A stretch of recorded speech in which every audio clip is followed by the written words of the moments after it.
Well, it was the 50 basis point versus 25 debate that went right up to the line today, with markets, economists, and I suspect even the Reserve Bank itself weighing up both options right into the decision today.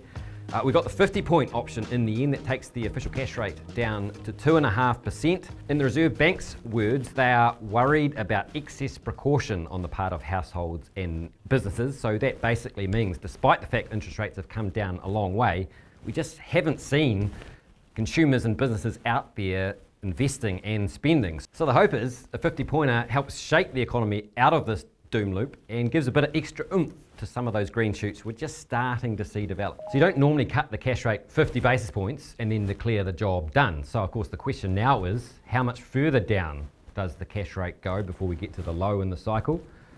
That debate had been about whether the low was 2.5%, maybe 2.25. I think that will now change to maybe the low is 2.25 or maybe even 2%. So that means I think we're going to see wholesale and hence retail interest rates remain under some downward pressure. We might see a few more trimmings from here. But look, the big picture probably hasn't changed. We're still in the home stretch of the interest rate easing cycle. So how low do we need to go to get things moving?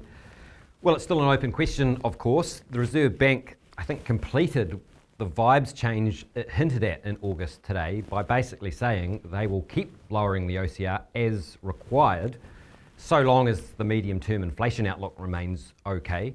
For now, we've forecast that 2.25% low in the OCR for the November meeting. It could go lower than that, but let's bear in mind as well, we've still got a lot of stimulus in the pipeline that's due to come through over the next few months. As for when the economy starts moving, well, I think the threshold is pretty low given that near 1% decline we got in economic growth in the second quarter. You can find some spring growth out there at the moment. You do need to look pretty hard though, and I think that in of itself is reasonably telling. I think from here, confidence measures are going to be really important to watch. But as we go through into the end of the year and into next year, I think those growth signs, those signs of life are going to become a little more obvious.